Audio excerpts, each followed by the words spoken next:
Amados, é um grande privilégio para mim podermos juntos estudar a santa e inspirada Palavra de Deus. Vamos ler 4 versículos a partir de Mateus 21, 28. O que acham? Havia um homem que tinha 2 filhos. Chegando ao primeiro, disse: Filho, vá trabalhar hoje na minha vinha. E este respondeu: Não quero. Mas depois mudou de ideia e foi. O pai chegou a outro filho e disse a mesma coisa. Ele respondeu: Sim, senhor. Mas não foi. Qual dos 2 fez a vontade do pai? O primeiro, responderam eles. Jesus lhes disse: Digo-lhes a verdade.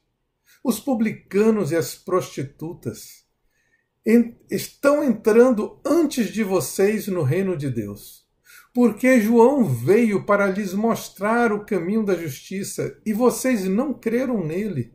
Mas os publicanos e as prostitutas creram. E mesmo depois de verem isso, vocês não se arrependeram nem creram nele. Bem, para entendermos o contexto desta parábola, precisamos saber que nos versículos anteriores nos conta que Jesus tinha purificado o templo e expulsado os comerciantes e os cambistas. E logo em seguida curou cegos e coxos que foram ter com ele. E os meninos clamavam: Hosana, filho de Davi. Isso gerou uma indignação por parte dos chefes dos sacerdotes e os escribas também. Ao procurarem Jesus para tentarem intimidá-lo, perguntando com que autoridade ele fazia os seus milagres, Jesus usa esta parábola como sua resposta. O significado desta passagem, desta parábola dos 2 filhos, nos mostra um contraste entre os 2 filhos, que representam 2 grupos de pessoas. O primeiro filho, que inicialmente disse não ao pai, mas depois se arrependeu e foi trabalhar em sua vinha, representa os publicanos e as prostitutas. Essas pessoas excluídas e consideradas indignas perante a religiosidade judaica. Mas, embora com seu modo de viver inicialmente recusavam os mandamentos de Deus, por fim, elas se arrependeram e passaram a fazer a sua vontade. Já os religiosos judeus agiam como o segundo filho. Aparentemente, eles concordavam em seguir a palavra de Deus, mas no final, a prática mostra que eles não obedeciam ao que lhes foi ordenado. Eles falavam uma coisa e faziam outra. No versículo 31, Jesus deixa isso bem claro ao dizer que aqueles desprezados pecadores estavam entrando no reino de Deus antes daqueles que insistiam em manter uma imagem aparentemente irrepreensível, mas fatalmente corrompida. Estes últimos diziam que obedeciam a Deus, mas eram simples palavras da boca para fora. Seu falso sim nada mais era do que um verdadeiro não. Já o espontâneo não dos pecadores rejeitados era o início de um sim de arrependimento. Esta ilustração nos faz refletir sobre a diferença entre ser e fazer, entre falar e obedecer, entre a aparência e a prática, entre sermos politicamente corretos para tentar salvar a nossa imagem e a prática da sinceridade que pode nos levar ao genuíno arrependimento. A parábola dos 2 filhos traz advertências que são importantíssimas para nós. Vamos destacar algumas delas. A aprovação vem através do arrependimento, e o arrependimento vem através de um coração sincero. Vale a pena lermos a passagem que está em 1 Samuel 16, de 6 a 7. Quando chegaram, Samuel viu Eliabe e pensou: com certeza este aqui é o que o Senhor quer ungir. O Senhor, contudo, disse a Samuel: não considere a sua aparência nem a sua altura, pois eu o rejeitei. O Senhor não vê como homem. O homem vê a aparência, mas o Senhor vê o coração.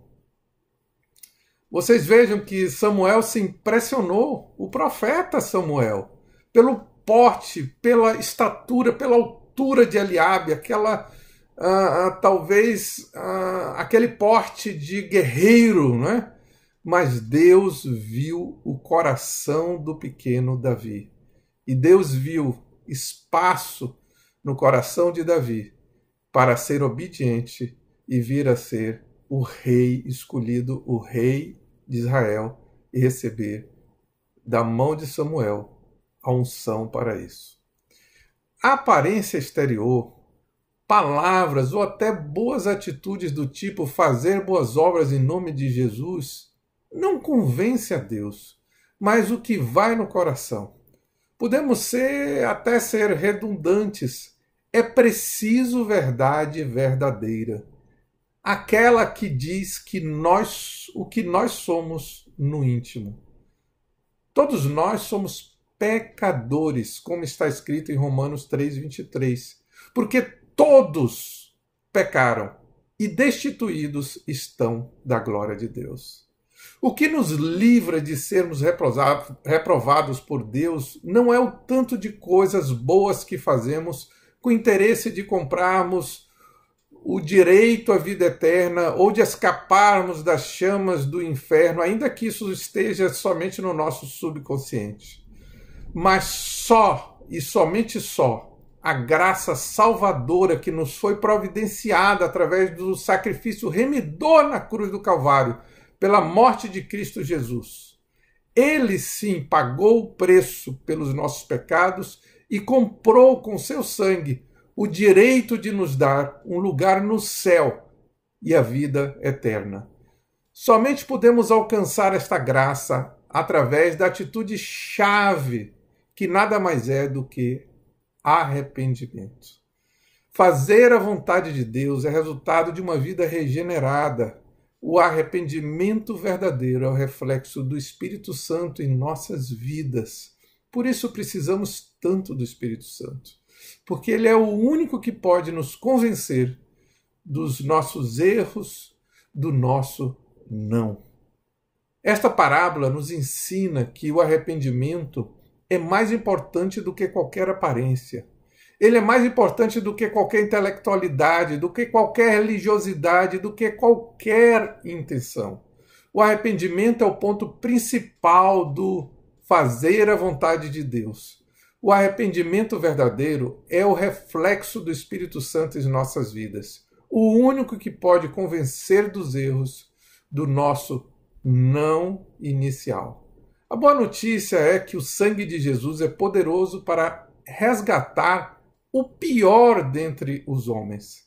Para Deus, todo homem tem uma única condição: pecador. Quando Jesus usou como exemplo duas classes de pessoas tão rejeitadas pela sociedade da época, que eram os publicanos e as prostitutas, e os colocou acima dos mais influentes daquela sociedade, que eram os escribas, não é? E os sacerdotes, os principais dos sacerdotes. Ele demonstrou que não existe nada que possamos fazer para tentarmos impressionar a Deus ou a Jesus.